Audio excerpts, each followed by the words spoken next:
talking about getting old, Kurt, and what happens to your health and your body as you get older. Makes me want to do yoga. I feel like I did yoga like a couple times in college, and I was like, this is really good. I need to do this more often. And then I never followed through. But I did, because it was like a PE requirement, wasn't it? You had to it was one of the courses because you had to do a semester of like physical education or something. See, I did that. I came from community college. I did my first 9 years at community college. Which community college you go to? I went to Riverside Community College. Oh, RCC. Norco as well. Norco, they have an excellent music department. Brady Kerr, shout out. He just got his master's degree. Brady Kerr is I think he's the chair of their Oh, really? Music industry studies, recording. I got my Avid certification there for Pro Tools. Wow. They were rocking it, yeah. But I did 9 years in community college. I traveled a lot, and I took like my first 2 years there. I took like theater and like a guitar class. Like it wasn't. I did. I took a long time. It's not a long time. I only did 4 years in community college. I felt pressured a little bit to go to university. That's the thing. Is there's this weird pressure of parents, and like I think it's from like the old guard of, oh, you got to go to school and get a good job. I just read an article the other day. I saw it scrolling through Facebook that it might have been on The Atlantic. I don't know. The Atlantic's like throwing some fire out in those last 2 months. But really, the article basically said that a lot by 2026, a lot of corporations are going to stop requiring bachelor's degrees for positions. I don't know if that's entry level or what that means. I wonder what the consequences long term are going to be of that. I mean, maybe more people can get jobs. I mean, if bachelor's degrees seem to be more and more undervalued. They got to restructure the way that jobs are, like apprenticeship more so like it is when you get into a trade where you're basically an apprentice for a couple of years. Because I feel like in those really technical, I mean, this isn't going to be for like medicine or like healthcare. Right. Like there's no way. But I got a certificate in bone medicine. Yeah, and boning. I'm gonna go be a bone doctor. I'm bone certified, baby. That sounds like something I would never say to a female or anybody. I hope not. Are we live streaming this? Yeah, we're live stream. Okay. I don't really care. But yeah, go to school if you want. If you don't want, you don't have to go to school. Yeah. There's so many people that are like, it's such a polarized issue of like, oh, you need to go to school. And other people are like, you don't need a degree. And I knew people that when we were going to college, they like dropped out and they were good. They were getting good grades. They dropped out like halfway through. They're like, I can do this on my own. I took did I tell you about my experience with they asked about Cal Poly Pomona and they asked alumni to talk about their experiences there. Did I tell you about this? I did it too. Copland put it on, right? That's right. Yeah, he arranged it. Brilliant. It's kind of weird that it happened, 4 years down the line, but I'm glad that they had the foresight to start doing it because there was... Well, I was going to ask, because I did it. I think you and I were in different sessions then, but it was funny because everyone was asking, the question was, in a word, what do you think of Cal Poly Pomona music department? And like everyone was answering like, oh, home and comfort and community and whatever. And I went, naive. We all thought we were going to get great jobs, and we went to this program at a polytechnic university where we're supposed to learn by doing, and for a lot of us music industry guys, we didn't learn anything. No, yeah, you're 100% right. That opened the floodgates, and it turned into a whole thing where everyone was just talking smack on the program. Good. I think there's two reasons for that. One of them, that doesn't happen in a vacuum. I just think like higher education and university level in general is not prepping, it hasn't retroactively caught up to where quote unquote industry standards are like what is happening now.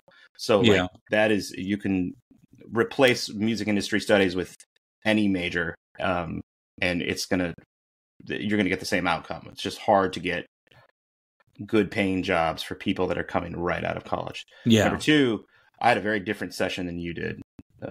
Our session was like people were right out of the gate were ready to talk some smack on. No way. Well, a great point. The learn by doing thing, and folks, this happens in any higher learning, any college.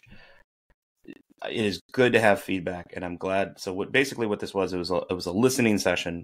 Kurt and I attended music industry studies at Cal Poly Pomona in Southern California, but they had a listening session. Basically, they hired a third party consultant. I think it was a consultancy firm that garnered all this data, got the feedback. We did a couple of like surveys, and then we actually had this like roundtable on Zoom. And the big takeaways were like, I was surprised that people like got to this point, but they basically talked about how there is no equity standpoint as far as like, there's a huge Latin population of students that come from the Latin musical background and culture, and very minimal study of it. It focuses more so on the Western canon, which is fine, but there is a huge musical language that wasn't being followed through, even within like it seemed like, and this is how college and academia is in general. You're on an island, right? You're in this warm, cozy little island, and the world just kind of happens on around you. Yeah. And the same it goes for the music department in Cal Poly Pomona. There was this thriving, huge music scene, literally like 2 miles down the road in downtown Pomona. Oh yeah. That because of like folks like John Lores or the guys from like Moon Ensemble, Brandon Harb, we were able to like kind of be a part of, but they weren't being inclusive of like the community that had roots historically in that city. One of the issues I found as you and I are both transfer students, and this is something Kylie Mayhew and I talked about. It is like this isolationist. You feel definitely isolated when you're there, and the words are hard. Like when we came over, like the kids who started there as freshmen, they all have their groups. They all got their buddies, and there's no cohesion even outside of the classes. There just isn't. I never felt like there was a significant amount of cohesion. Your highlights. You were someone, you already had a group going into it. You had people you could collaborate creatively, but someone like me and Kylie, where we're just on our own, it was really difficult for us to kind of get that experience working in an ensemble. And I mean, that may have been for a number of reasons, for whatever it was, but it didn't really, the only class I could think of that encouraged collaboration between the peers with pure creativity would have been the songwriter showcase.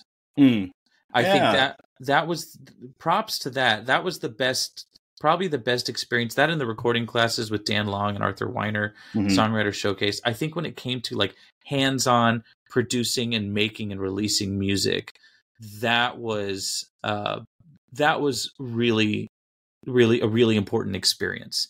And I learned a lot from that.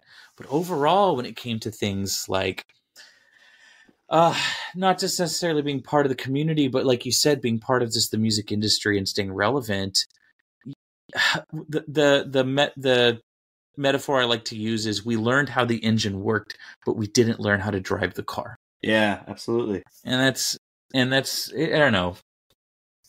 Which is unfortunate because, I mean, a lot of folks start like someone brought this up in the listening session. They talked specifically about the Steinway pianos that they had in the rooms, the practice rooms. I don't know the average cost of a Steinway piano. I would imagine it to be, I don't want to say $100,000, but like, I don't know, the same price as a car, maybe? I don't know. But someone brought up, was like, why don't we sell those, or why don't you take half of those and put electric keyboards and like Mac DAW work studios in there, so that people that are in the recording program or in music industry studies. This is one point that I do want to make, because there's probably a lot of listeners that about are 10,000 a piece. 10,000 piece of Steinway pianos. I mean, you can build a whole home studio for $10,000. You can furbish 5 of those little rooms with small computers, microphones, and a Scarlett interface to teach people so that they can get into Pro Tools. We do have a lot of listeners that are either faculty or professors, and this is one thing. One point I do want to make, that it is no fault of the individual professors, because I had developed such amazing relationships and I felt like I had a lot of advocates for me in school. Yes. And this goes for like academia as a whole. It is not the fault of the professors of the teaching. It's a systemic issue. Right. When it's the curriculum. It's the curriculum of power structures that are upheld that haven't been really rectified isn't the right word, but like haven't been kind of brought into, because when academia, when professors and students are working in tandem, it can create innovation and invention. But when it has to and music, I feel like classical music in the Western canon tends to do this in general, because it has like this real tired, staunch, white, like power dichotomy that like still holds very true in the education system, and even in like in like my own experience in like playing out and publishing my own music. But that power dynamic needs to be challenged for the sake of just creating more not advantages, but like opportunities for the students that go through these programs. I agree. I think that was something we also discussed too in like our Western classical courses. Dr. Copland was really good at addressing these inequities. Mm-hmm. Dr. Vallejo has taken great steps to really change the focus as a whole of the department on how it views music. She and Dr. Revere. I mean, like you said, the faculty themselves, faculty and staff did everything they could to make it as wide as a relationship with all music as they could potentially give it within the required curriculum set by whoever the deciding parties are. Mm-hmm. I mean, I don't want to spend too much time on this because we have talked about this before, and we actually have a different topic that we wanted to address today. And we're both, I don't know about you, but I am on limited time today. I was going balls to the wall on this one. I thought this was our topic. I was about ready to write my manifesto. Spotify, baby. We're going to talk Spotify. Jesus, I did all this research. You were going to change it up on me. Well, I mean, this ties into what we're talking about. It ties it. The Spotify is constantly changing. Spotify just changed their platform, but like that's not something you're going to learn right off the cusp inside of a music program. I was going to segue too. Like, it's hard for these universities that have to think long term to keep up with the modern music industry. When there's this book out there, How to Make It in the New Music Business by Ari Hurstan. Have you heard of it? I have. It was recommended to me by Fever Deacon. Shout out Sean McClure. It happened again. We have these little these balloons pop up. Yours doesn't, mine doesn't. I don't know why. Every time I do the peace sign, peace. Oh, it's not doing it now. Sorry. My MacBook just shoots off digital balloons on the screen. I don't know why. But tell me about this book. Well, so Ari Hurstan, I haven't read it. I bought it. I've glanced at it. I have a baby at home. It's hard for me to just sit down and read. But one thing I think is funny is he released it. I can't remember when the first edition came out, but the second edition came out in 2020. And 2023, he had to release a third edition. Like, so much changes so fast in the music industry. And we're at a critical point right now where it's really hard to keep up, or information we had 20 years ago isn't relevant anymore. Especially with like streaming now being a big thing. You guys can check out our episode with Steve Weatherby. He works for Universal Music Group, and he's got his own side projects, but he's an expert in mechanical licensing. He's an expert in copyright. I mean, he's just an all around music industry guru. Go Steve Weatherby. Shout out to you if you're listening. He's not, but it's just constantly changing, and they're trying to adapt. And so it's hard for a university. I mean, I work in the Cal State system, so I know how slow things move. So trying to stay on top of things and trying to stay relevant while also putting that into a state-approved curriculum. Mm-hmm. I mean, they can't teach you everything. They can't get you hands-on. But I feel like the educational experience my educational experience there kind of failed in some of the more broad strokes. How to. Some things aren't going to change. How to register your music with the U.S. Copyright Office. That's not going to change. We didn't learn how to do that. How to sign up for a performance rights organization. Yeah, we learned what they were and what they did, but we didn't learn how do you go through, how do you process your music, you know? And part of that's the fault of the industry as well for not being able to encourage this type of education amongst young musicians. Yeah. I mean, that's smoke and mirrors on part of the like publishing companies and the record labels themselves. Yeah, and it's to protect interests and to protect how much money you make. I mean, ASCAP and BMI, they're nonprofit, so they need to, keep as much business close to the chest as they can. But CSAC is for profit. I mean, I don't know. You'd think there'd be some way to work around that. Anyway, there is a new update. There's a new alternative to Harry Fox in the music industry. It's a federal system because Harry Fox handles the mechanical licenses. It's not Sound Exchange. I just saved this because I've not gotten Sound several Exchange. emails about it. Hold on, let me find this sucker. It's MLC, the Mechanical Licensing Collective. Which is hilarious because they have a TikTok. Nonprofit organization established under the Music Modernization Act of 2018. So it was created to issue blanket mechanical licenses for qualified streaming services in the U.S. I mean, the fact that I read somewhere that they're kind of federally incentivized, like the federal government, obviously through the Music Modernization Act. That's what we've needed this whole time. Having worked with Harry Fox in a professional setting, they tend to overlook the small creators, the mechanical licensing fees for people who don't bring in tons of cash. They get overlooked. Harry Fox has millions of dollars that are unclaimed. And that's actually something that Spotify is looking to reconcile on their end with their royalty streams. So the industry has tried to do a lot to get ahead of some issues, but there's also a lot of catching up. And so with this new Spotify update, with how they're paying out royalties, it seems to be long-term good news, in my opinion. Are you talking about the how Spotify tracks need to reach the threshold of 1,000 plays before the payout, or? Yes, actually, yes. So you brought this to my attention in early December, and basically Spotify is changing how they pay out royalties to combat a number of issues, 3 issues specifically. And so I actually did a lot of research. I have my notes. I looked at, it was a Forbes article you sent me my way called Spotify's Royalty Model Tries to Keep Up with the Rapid Rise of New Music by Bill Rosenblatt. Great article. It's really extensive. It's fairly accurate. I actually went out and I printed Spotify's blog post on the same thing. Here's the New York article, because this is how I operate. And just to kind of go brief overview of what Spotify's doing.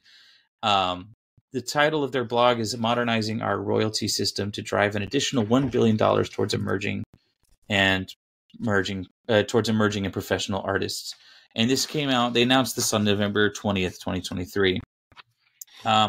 So they said there's three issues that they're trying to counter with some policies.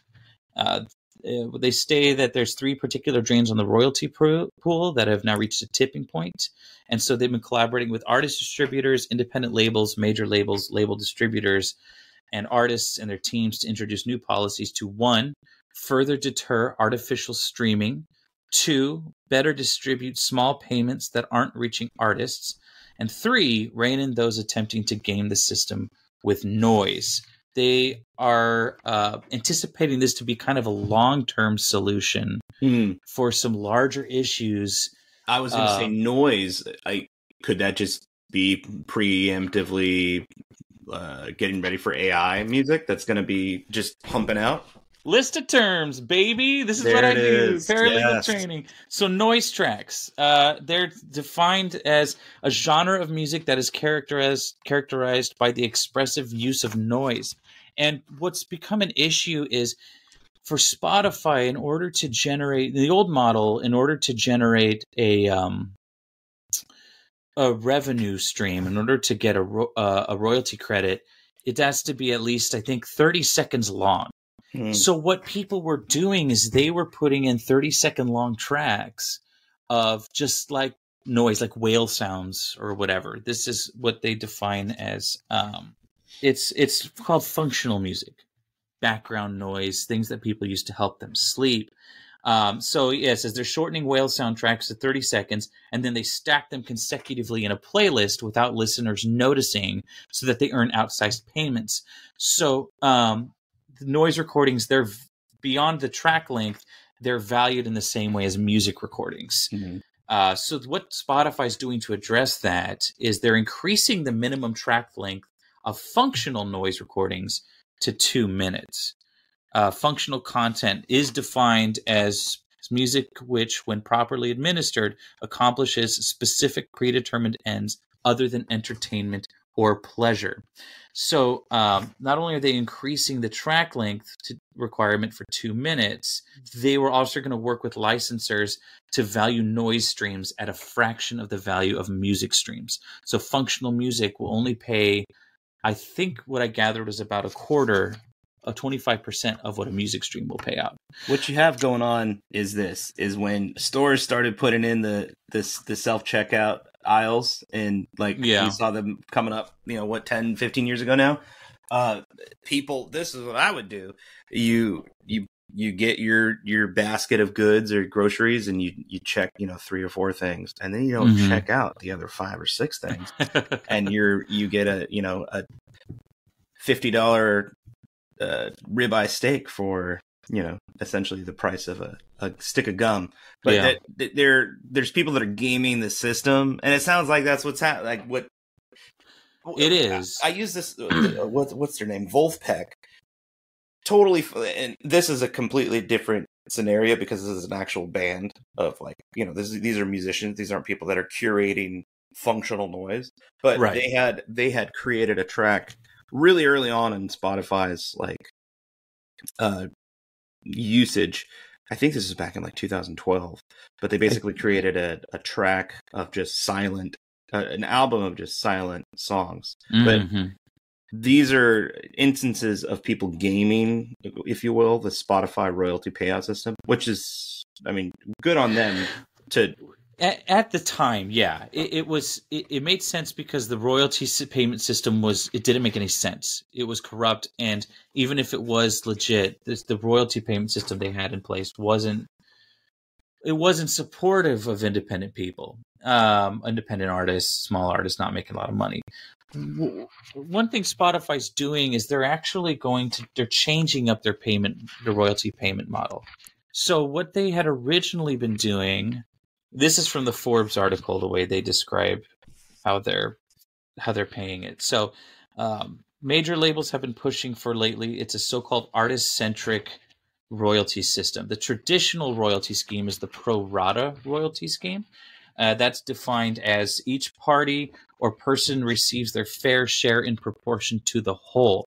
Keywords being in proportion, meaning out of 100,000 streams, if 100,000 streams total in a quarter for Spotify, if you only accounted for 225 streams, right? Well, you're not getting paid for 225 individual streams. You're getting paid whatever percentage that 225 is out of the total whole. It's your share. Your percentage of the share. Yeah. And so people had issue with that early on because they're like, no, we should be getting paid per stream, which is a legitimate business model on a smaller scale. But when you have a large company that's accounting for millions of streams in a quarter, it's kind of a necessity to do it. It sucks, but that's just kind of how it is. It's apples to oranges too, because 100,000 streams for my band, for example, is astronomical, compared to 100,000 streams for Future or Donald Glover. That doesn't, or Childish Gambino, Right. So, sorry, the new model. Let me just specify. I apologize. The artist-centric model. royalty buckets, the money you'll collected in a given term, are defined for each user's plays and paid out proportionally to the user's subscription fee. So you use Spotify. Do you pay for Spotify? Me personally? Yeah. Do you pay for no ads? I do. I have a premium account. Yeah. Yeah. So like, how much do you spend in a month? They just raised it, but I think it was for a long time. It was $11.99. I think they just raised it up to $12.99 or $13.99. Still a great deal to get all the music you could ever listen to. Oh, it's a fantastic deal. They just added books. They just added audiobooks to the Spotify premium account too. Yeah. So like, kind of combating with like Audible. So you're just paying a flat fee. And the reason why, I'll tell you this. Professor Teagarden, Robert Teagarden, we were talking about this. We were talking about stream outs. And he's like, this was part of the pay structure of Spotify's previous royalty payout.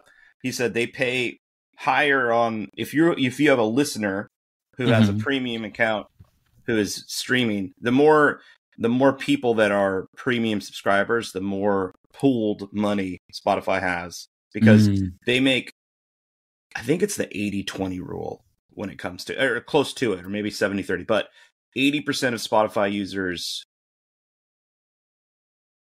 Spotify makes 80% of its revenue from the 20% of people that are subscribers, actual paid premium subscribers. Okay. Or it might be a bigger, it might be 90-10, but like there's not a ton. Most Spotify users are not paid subscribers. Right. And so that money gets made up for in the ads as well. So the way that the artist-centric scheme, you pay $12 a month, and the example they use in the Forbes article is you play 60% Taylor Swift and 40% Doja Cat in a given month. I don't think I've listened to any Taylor Swift this year so far. I mean, it's January 3rd. So, I mean, but last year even. But last year I listened to quite a bit of Midnights. So 60% of your $12 goes to Taylor Swift. And that goes to the labels, and it goes to Taylor Swift, whatever. And the 40% will go to Doja Cat's label. So it's not per stream, it's not per percentage of total money brought. It's how much did you listen to? The other thing, I shouldn't call it an issue, but the other thing is every user's contribution to the royalty pool is counted as 1,000 streams. So that you could listen to 3,000 tracks, but they're only going to take the average listens of 1,000 songs that you listen to. And it could be 10 or 1,000 songs in a month. What they say in the Forbes article, artist-centric royalties reward professionally committed artists with high fan engagement and loyal followings. They discourage various techniques from artificially inflating play counts, including streaming fraud, as well as tactics such as creating songs with sole purpose of getting them on the algorithmically generated playlist. Although artist-centric royalties originally appealed mainly to indie musicians and labels, the major labels have been getting more interested in them lately because they help discourage functional content. And we discussed functional content earlier. So that payment model serving to help out the artists who aren't making as much money. Say you only listen to indie artists. Well, they're going to get a higher percentage of the money you pay because if you listen to them more so than the pop guys. So it does kind of even the playing field. At least it appears so. Now, one thing they mentioned was streaming fraud. Do you know what streaming fraud is? I had done a little bit of reading on it because I feel like some of these new policies of the streaming structure that Spotify's rolling out or has rolled out is in anticipation of the amount of music created by AI. Because I feel like that they're setting the table. They're setting some sort of precedence of just kind of like the functional noise. Because if we have yet to see, I mean, there's probably going to be court cases. I mean, there already have been a couple with like visual art, but I don't know of any with audio. Right. But there's going to be a storm, like a flood of AI generated music that people are going to look at this. People that are much smarter than me and have much more time are going to look at this new payout structure and they're going to say, all right, how can I, it's just gaming their system, right? Because at the end of the day, there's not actual people. There's a lot of algorithms and bots that are running these mega corporations. So people are going to figure out like what hoops they need to jump through so that they can trigger a royalty payout with AI generated music. And then they're going to create that en masse. Yeah. And so streaming fraud and artificial streaming, it's a lot of, one thing they use is they use AI, or they run bots to stream, they play the same songs over and over. They'll use identity theft to generate false plays under real users' names. They'll upload famous artist materials as if it's their own. But the other thing too is they'll, like you said, they'll use AI to generate just a mass amount of music and upload it. And then this new payment method should help fight back against that, because if you're only counting 1,000 streams per user, then you can run as many bots as you want playing that song over and over and over. It's all they're going to get is $12. You know what I mean? The second scenario that you mentioned, which is someone that isn't that artist uploading that artist's music onto Spotify. I've seen that happen. Really?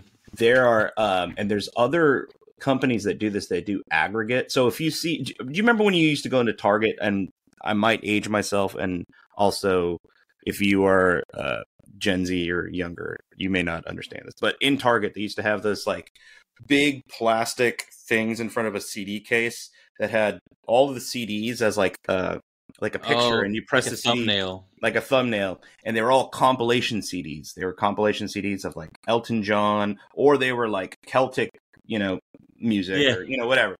A lot of these aggregate companies, sounds of the Serengeti, that's exactly what it is. Or like Pure Moods is a perfect example. The Pure Moods CD from the 90s that had like Enya and the X-Files theme, that kind of shit. I remember this. There are aggregates, playlist aggregates that do that on Spotify now. And I have had in my previous band a couple of those. One of them is called Zen Hop, where I would submit my music to sound libraries, and I would get accepted for these sound libraries, and then they get curated off of these sound libraries. Like once you're in a sound library, right? Like depending on like the contract that you have with whatever sync library that you're using, they sell it, they have their contract with it. So some of these aggregate companies bought our music to put on an aggregate CD compilation. And there's a couple of them out there. Do they pay you? I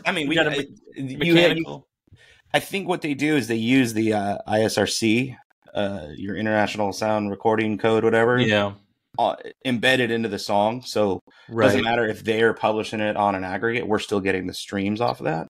That's interesting. I have also heard of artists just having their stuff just completely ripped off. Uploaded in other countries, and people are just generating streams from work that's not theirs. But I think you were discussing earlier was the artificial streaming. Wait, come on, first of all, can you imagine someone like just uploading Beyonce's Lemonade like under their own account? I did hear a little bit of, so I thought of this. We have the new song that I just put out with my band Breezy is called Lemonade. And I didn't even think about how like Beyonce has an album called Lemonade. We spell ours with an A. It's misspelled intentionally because it's supposed to be a little kid writing lemonade stand. Anyway, it's ours is spelled lemon, LEMONAIDE, like aid. And then I was like, I wonder if anyone's gonna accidentally type in lemonade the way we spelled it, and they're going to listen to our song, and how many streams we'll get from people that really want to listen to Beyonce, but then they just listen to this shitty, this is dog shit. But there's so much of it going on. Also, this is, and I don't know the validity of this, but I have had this conversation, like how even the majors, even the big, those numbers for the like huge artists. I mean, not Taylor Swift, but like a lot of record labels have bought it in the past, have bought it their artist to be on a top 100 or a top 50. Jay-Z and Beyonce did that. What with Tidal when they first came out. I used Beyonce's Lemonade unintentionally, but I remember there were these the scandal where they artificially inflated their streams. Said when upon release they had like several thousand streams. It's like, no, the album has it, like, mathematically didn't add up.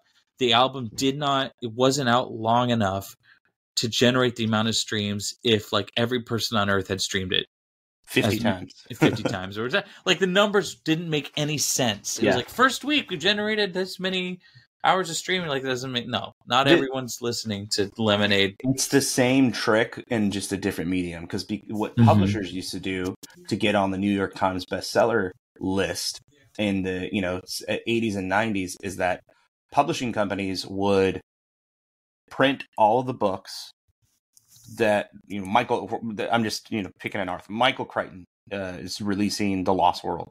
The publishing company, I'm not saying he did this, I'm just saying this as an example. The publishing company would print all the books out, and then they would buy all of the books themselves, like 90% of them. They would buy all the books. So drop $1 million to buy 500,000 copies of the book, and then they would resell it back to bookstores. So technically, it's a $2 book. It's a bestseller. Yeah. Because, okay. Yeah. Or the publishing company would have someone else, like a rich benefactor, buy out. And that is, that's like a method that even happened. I don't know if this is true either, but my bassist swears by it. He said that Taylor Swift got her start because her dad was a rich lawyer or real estate agent, whatever. And he essentially did that with her first batch of 10,000 records. You need to fact check that, because he tells me that story all the time. He's Where's like, Monica? We need Monica. Taylor Swift. And I love Taylor Swift dearly. She is a cherished name and musician in this household. But this is, and I don't know if we've done an episode on like privilege and how money fucking runs the game. Like, her dad. Go ahead. He's a former stockbroker for Merrill Lynch, and her mother is a former housemaker who previously worked as a mutual fund marketing executive. Her maternal grandmother was an professional opera singer. As Kurt is reading and learning more about the corruption that is the music industry, just remember that it is no fault of your own, the fact that you are not a rock star and you're not Taylor Swift or, the next big thing, because the majority of us don't come from lavish amounts of money and privilege. So always remember, create art for yourself and for the sake of creating. Because you don't have millions of dollars to throw at your upcoming release. That's it. She was one of Big Machine's first signings, and her father purchased a 3% stake in the company for an estimated $120,000. But that's really all I can say. I mean, again, this is just Wikipedia, so who knows what they'd have on there. Yeah, I'd need a citation for that one. And that's why I prefaced it with my bassist recites this story all the time. I don't know if it's true. Bassist. That's Jay. Jay has got a lot of good stories. I love that man dearly. Come on, Jay. Yeah, I mean, you're right. Like, if you don't have money, you're in for a hard time trying to cut your teeth in the industry. But for those of you who are looking for an opportunity to record an album, please go check out the Recording Fund. Max Allen has already signed and released several artists. It's like every week I'm seeing a new release, and these are great tracks, great musicians. The Recording Fund.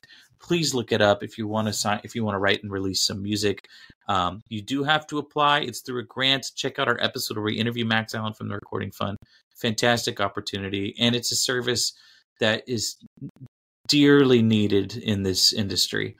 There needs to be more representation and a way to make your music and release your music outside of the big label model. I mean, we're talking about the changes Spotify's making, and that's going to help some. But in terms of exposure and having things professionally done, if you don't have the necessary money, resources, and time, I mean, this is a way to do it. If you really want, it's daunting. It really is. And as someone who is just recently, I've been doing this for 15 years, and I took a break, and I've been doing it again for the last 2 years with a grain of salt, because I'm not doing it for any kind of like lofty goal of fame, fortune, or record label. I'm just doing it because I want my art to exist, and I want other people to communicate with it. But it is a lot of work. It is a daunting amount of work, especially now. Like, there is some levity and transparency when it comes to TikTok and like this kind of like intimacy that folks can have with the folks that but like building an audience and finding your audience. Just create, just make music, folks, because it is a lot. It is a lot of work. And don't carry the burden of the world on your shoulders. Have fun with it. At the end of the day, music is fun. Yeah, I was watching. I get a lot of like surfing and skateboard videos on my algorithm on Instagram is like all over the place. It's like food. Thanks to you, Kurt. I get a lot of good like chef. The content of like folks cooking is so good now. But I had one of this Japanese skateboarder who's been skating for like 30 years, and his tricks aren't what you see at like the X Games. Like when you think of like professional skateboarding, you think of people like Tony Hawk jumping up, 30 feet in the air and spinning around and doing all these crazy grabs and tail grabs and Benihanas. This guy was literally just like going up a curb, scooting around, putting his hand on the ground and doing like these fun. It looked like fun. And the first comment on this, people were like, there's a couple of people that were like, oh, that's not professional skateboarding. And the first comment was, yeah, because a board that is screwed onto skates isn't supposed to be fun. Like that. And that was so profound to me because we have commodified and commercialized damn near everything that's supposed to be fun. It sounds like you're describing like freestyle skateboarding. Rodney Mullen's like the big guy on that one. I remember seeing stuff about him. But at the end of the day, even goofier than Rodney Mullen. Like this guy just like he was just doing the goofiest, funniest stuff and just having a good time. Yeah, that's what matters, man. I recorded something the other day. It was for my guitar instructor, and it was just to kind of showcase what it things I've been doing. And I had so much fun putting this thing together. And I went to bed at like midnight. I'm like, that sounded great. I had a lot of fun. I listened to the next morning. In my opinion, total garbage. But I had fun. I guess it's the same thing. It's you have a good time. Yeah, and that's all that mattered. Don't put too much stuff into it. Like it takes a lot of resources. That's what and we've talked about the illusion, the American dream that was perpetuated through like the rock star, like, oh, everybody could be a rock star. Yeah. Is toxic and it's a myth. Yeah. And it's also like you are just one person with three other dudes that smoke pot in your garage or, whatever your music may be. It's just you and a handful of people.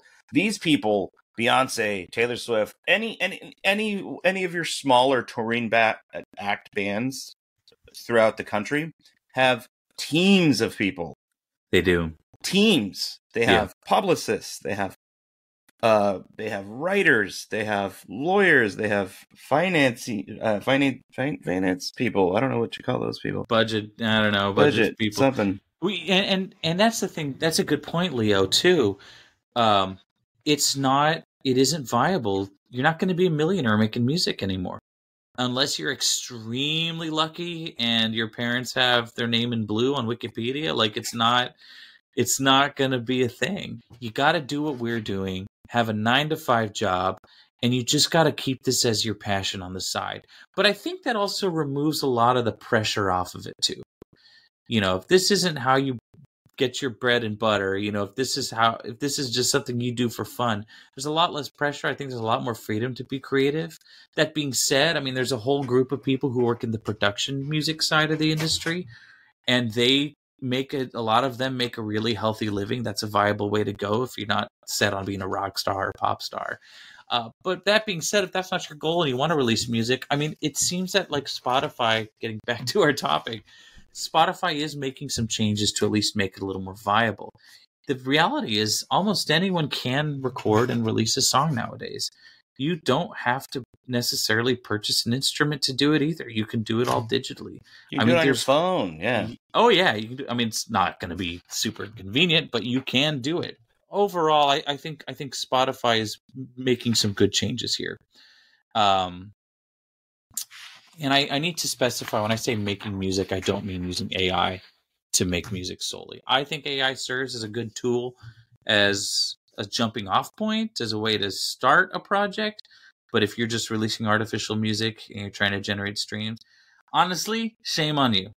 Really, really shame on you. And one thing Spotify is doing is they're actually working with companies to improve better AI detection technology. Which I think if we can put an ISRC code in a music, I think AI companies should be compelled to have something similar in anything their generators create. There's some sort of digital watermarking. Yeah. I mean, that's what an ISRC code is. Back to because I went down the rabbit hole. I'm on Reddit right now talking about Taylor Swift. Stop. On the example that I gave. Well, the reason why Jay, the basis for Breezy, always brings it up is because I'm like, oh, have you guys listened to Midnight's the new Taylor Swift album? And he's like, he listens to Taylor Swift just de facto because he has two daughters that are like 5 and 8. Yeah. So, and I'm like, I love Taylor Swift, but I down the rabbit hole of like some of that has validity. I think it was a rumor generated going down Reddit, because Scott, her dad, did buy like a 3% share into it. But anyway, no bashing on Taylor Swift. I'm gonna do my darnest to find if there. I don't think there's any validity to it. It just sounds like some stoner ramblings of like one of my good friends.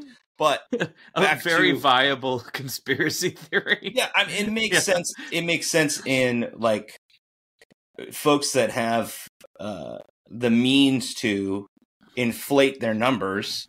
I mean, you're always going to put your. That's just like kind of a wealthy way of putting your best foot forward. Like, you know, but people do that when it comes to streaming, like inflate numbers. Yeah, they do. And that's part of streaming fraud, and they're doing it with artificial streaming. One way they're combating that too is like if you say I release a song on Spotify, truthfully, hardly anyone's going to listen to it. What Spotify mentioned is that they have over 100 million tracks in their catalog. Tens of millions have been streamed between 1 and 1,000 times over the past year, and those tracks on average generate 3 cents a month.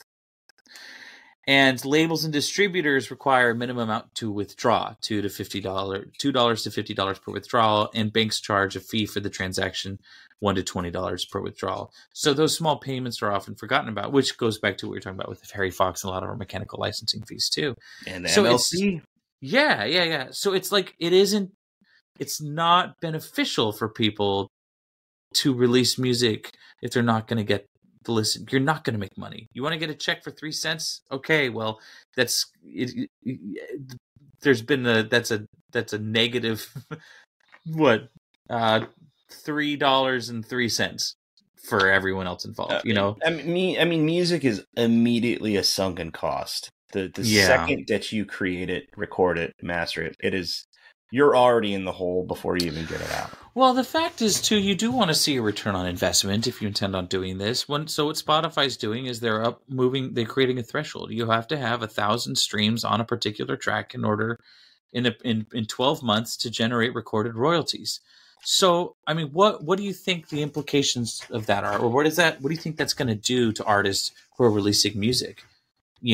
I don't think much is going to change. Honestly, I don't think. I think it'll change for those who are trying to make an income, some type of income off of this. I feel like a lot of independent artists have already jumped on the fact that they have to tour or deliver a Patreon or have merch or figure out some other revenue stream that is not predicated on streaming, because we're still talking about 0.003 cents per stream, even after you reach that threshold. Yeah.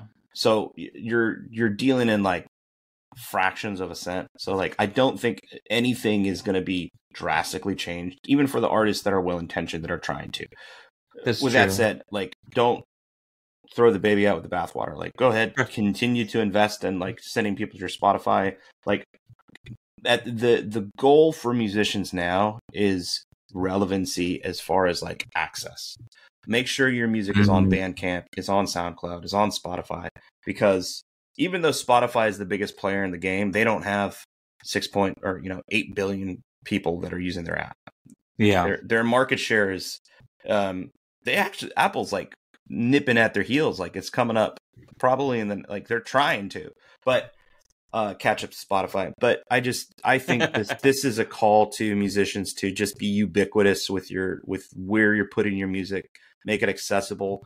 I even got to the point in my last band where I was like, if you don't have streaming, if you don't say you don't have a cell phone, I will burn the CD for you, or I'll give you the Dropbox files of our MP3 so that you can listen to it. Like, I want you to have access to it, because in my mind, and I feel like this is the general consensus of a lot of indie bands and a lot of indie musicians, we've realized that there is no revenue stream, there's no money to be made in this model on a whole. So instead of like gripe and piss and moan, which I do that and make funny like memes and videos about it, that's just to make light of the situation.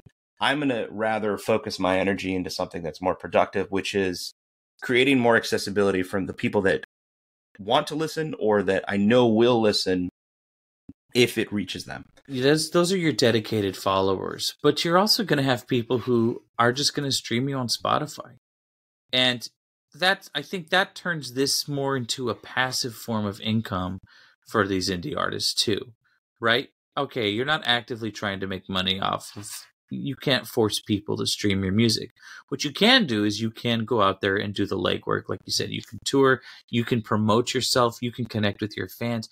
That will actually ultimately increase your exposure, right? Yeah. So naturally, more people, hey, where can I listen to them? Oh, well, they're on Spotify. So yeah, I think what's coming to mind to me right now is it seems that one of the issues we may have been having with our perspective of Spotify and streaming is trying to use that as an active payment model, an active income stream, when really it should have been passive this whole time. How can you increase your streams? Go out and be a musician. Go play live. Go talk about yourself. Go do those things that promote yourself. Go be that person that acts as that is engaging with your community and your fans. Be your own ambassador. Yes. I think that's the 100%. And we're saying the same thing, I think, in different ways. It's like, rather than focus your energy on like did I miss everything you just said and say exactly what I think what we're saying the exact same thing is like, you focus on your craft, focus on building, your audience and your just bettering your outreach. Yeah. And in that, the byproduct of that is you're going to have more exposure, and more folks just as a byproduct are going to stream your music. Now, that's not going to get to the point, like just sheer numbers. It's not going to get to the point where you're going to be making millions of dollars a month. That's true.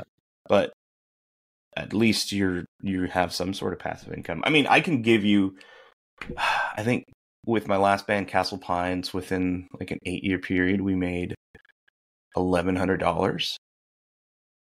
8 to 10 year period, I think, which is not bad. That isn't bad. But that's not like you're not paying the bills with that. That's true. That's money. That's $1,100 that went back into the band. Right. And then with Breezy, we've only put out 4 songs. I think we've had, I think we've made like $65 in the last year. And so, like, as independent musicians that are listening to this, take that, put that back into, is it recording, buy a new microphone, or throw it towards your investment in music. My goal with the show, with the podcast at least, has always been to get it to pay for itself. You want to guess how much money we've made? We've been around, we're going on 3.5 years, 4 years this year. Guess how much money we made 4 years, Leo? Guess. Oof. Across all platforms, I want to say $50. Oh man. $14.35. Hey, at least you're in the double digits. But we're not. But that's the thing. Like, we can't promote the shows effectively as we would like. No, I mean, this is the first thing we've recorded in months. It's a different medium. Also, Kurt, don't beat yourself up. You just had your second kid. There's a lot of stuff going on. We survived through a pandemic. We did. Dude, we're sitting here recording now. I mean, we never forgot about the show. I have merch. Yeah. I don't think this is, I always use this analogy, and I beat it up because I use it so much. Music is a marathon, not a sprint. And also, it doesn't have a destination, right? The creative act does not have you could set goals, but you're never going to get rid of that itch to be creative, to create, right? Whether it be the podcast or creating music or playing, whatever the medium is. Like, don't have this. That's why people leave stuff, right? Oh, I tried the music thing, or I tried the podcast thing, or I tried this, or find a form of just longevity and being, I need to add too, there's no age limit on it either. No. We always think about like, well, John Lennon and all the Beatles, they were in their 20s, early 20s, and they were world rock stars, and all of our like musical idols were all young when they started. But I mean, read their bios, read what they were going through. Like, so many of us are just working stiffs. You know, we're just trying to get by because the economy is broken. There is no room for majority of people to be like, I'm going to be a musician and make my money that way. It's, well, do you want a family? Do you want a house? Can't do that. You know, you have to be not only be, if you want to be a professional musician, not only do you have to be top of your line, you have top of the line, one of the best musicians out there in a 10-mile radius, 20-mile radius. You have to be practicing your instrument 12 hours a day. And you need to find a way to make money doing that. And when you finally get there, when you're finally in the top 10 list of all the record labels and all the recording studios in LA, guess how much money you're making? Studio apartment. You can afford a studio apartment in the city.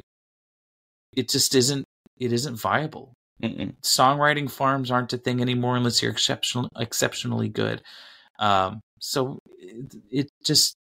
it's kind of pushed down to a hobby because the way the economy is, it just can't be rewarded the way it used to be.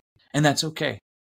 That's okay. Which always makes me wild with like the mixture of anger and just wanting to scream when I see there's so many music gurus on social media now. These are the top 10 things you need to do if you want to make money with your music. It's like, okay, you could follow those things. But those are just things you should learn in general.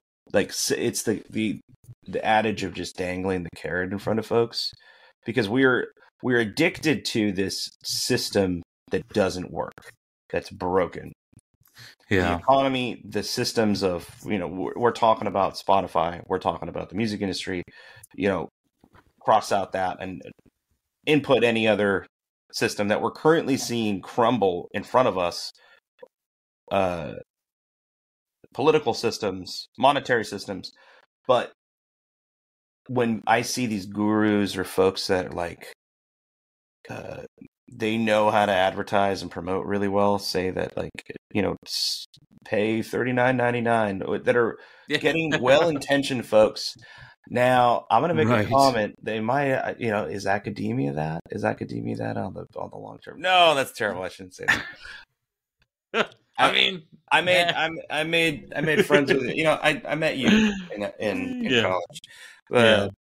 Yeah, it's funny you mentioned that, because we just got a comment in the chat, and hello, sorry to bothering you. I want to offer a promotion for your channel, viewers, followers, views, chatbots, etc. The price is lower than any competitor. The quality is guaranteed to be the best.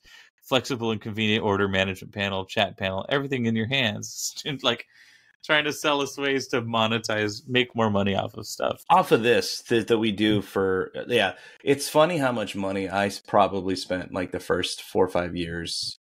And I've kind of poked fun at them. Submit Hub is an example of, I like them, but I'm also dubious of some of their blog writers on there that one, they don't know what they're talking about when it comes to like musical terminology. But there are things out there that you can pay for services that are legit, that will college playlisting or college pitches. Like, those are services that you can pay for that will, but there's a whole economy of kind of nefarious and gross tactics, kind of like that chat that you got. That's probably a bot that sent you that. Oh, for sure. So just be very weary and dubious musicians and creators out there. If you're going to put your hard-earned money towards something, like I put money towards promotion, but it's a combination. This is my number one thing. Back to, like, if you want to grow your Spotify following and grow your audience, my number one thing that I tell every single person when they ask me, like, oh, how'd you get that blog write-up, or how did you get that playlist? Write your own one sheet. Create your own one, like, be your own PR. Like, you know your songs more intimately than anybody else. And with AI, you can use the same tools that corporations are using to your advantage. Write 3 or 4 sentences about your new song, moods, the way it makes you feel, what the lyrics are about, kind of like the sonic landscape. Oh, it exists in the 90s, or this is the very 80s sheen synth pop song. Pop that into AI, have it spit out a professional music PR pitch for you, like a one sheet. Use that as your pitch when you're reaching out. If you're using it on SubmitHub, SubmitHub's a great place to start. But if you're sending emails out, you have that. And then if anybody asks about your music, you can put that description up on. I don't even have a website. We use like a link tree kind of deal that comes with our publisher. But yeah, anyway, be your own advocate for your music, and in turn, your Spotify streams and your Spotify revenue will increase. Passively. Yeah, you're not gonna. What are your musical goals for the new year? Tangible. To record a full length EP. Do you know where Jackpot Studios is in Portland, Oregon? No. Studio. Do you know Tape Op magazine? Yes. One of the creators of Tape Op magazine runs Jackpot Studios here in Portland. Or one of the writers of Tape Op. Pretty sure. Let's see. And Elliott Smith recorded in Jackpot. Anyway, it's wow. Both my drummer and my bassist have recorded there. We have like 9 or 10 new songs. We want to go in there, record a live album. 3 days. Cool. Jackpot Studios. Never heard of them. I should have. Cool. One of the great American studios. Promote your shit. Promote it on the show, man. Promote it more. Push it out, baby. Push it out like the post-coffee morning deuce. I was trying to think of one. You gave it to me, so thank you. There it is. Mine is. I'm experimenting with new lyrics writing nonsense. I feel like I've had several tiny little epiphanies that are starting to make the songwriting process easier for me. And yeah, dude, like I told you yesterday, I was listening to Chicago. I was trying to write this song. I had this really great little melody. I have this great music, but I don't have the words. I was trying to write something, and I hated it. And I realized I'd been trying to write about like abstract things, like feelings and situations and nonsense stuff. And then Sufjan Stevens, Chicago, came on, and I was like, this guy wrote a song about, he used a city as inspiration, and he wrote about a road trip to the city.